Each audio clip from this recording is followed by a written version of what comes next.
اللہ کا احسان ہے ہمارے اوپر کہ اللہ اگر توفیق نہ دے انسان کی بس کی بات نہیں، اللہ اگر توفیق نہ دے انسان کی بس کی بات نہیں، فیضان محبت عام ہے عرفان محبت عام نہیں۔ یہ اللہ ہی کی توفیق ہے کہ اللہ نے ہمیں اپنے در پر جھکنے والا بنایا ہے، اپنے در پر اللہ نے آنے والا بنایا ہے، ورنہ اللہ ہمیں کہیں بھٹکتا ہوا چھوڑ دیتا، آج ہم بھی کہیں پر بھٹک رہے ہوتے، کہیں غیروں کے سامنے جا کر کے سجدے کر رہے ہوتے، پیروں اور مزاروں پر جا کر کے ہم بھی مرادیں مانگ رہے ہوتے، لیکن اللہ کا احسان ہے کہ اللہ نے ہمارے درمیان ایسے ایسے علماء کرام پیدا کر دیے ہیں کہ وہ ہم کو بارہا سمجھاتے رہتے ہیں، ہمارے دل و دماغ کے اندر یہ چیز اور یہ باتیں اتارتے رہتے ہیں کہ اللہ تبارک و تعالیٰ نے آپ علیہ السلام کو دنیا کے اندر جو مبعوث فرمایا تھا، اس کا سب سے اہم مقصد یہی تھا کہ وہ لوگ جو بتوں کی پرستش کرنے والے ہیں،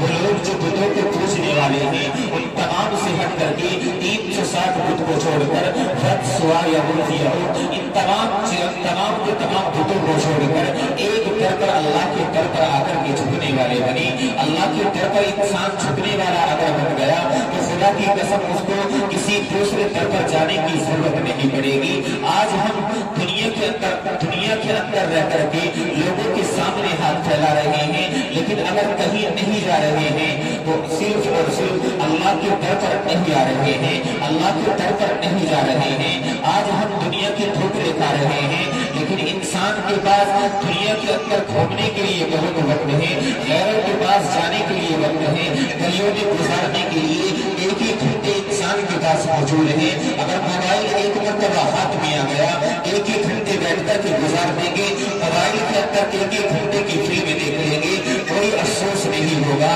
گلی چوراہوں چوپالوں پر بیٹھ گئے تو ایک ہی گھنٹے کشپ میں گزر جائیں گے، کوئی افسوس نہیں ہوگا۔ اس کو افسوس نہیں ہے کہ کتنا دین کی سرمایہ تو نے کھو دیا ہے، نہ ہماری ماؤں کو افسوس ہے، نہ ہماری بہنوں کو افسوس ہے، نہ ہمارے نوجوانوں کو افسوس ہے، نہ ہمارے بزرگوں کو افسوس ہے۔ آج کل ہمارے گھروں کی حالت بھی کچھ ایسی ہی ہے۔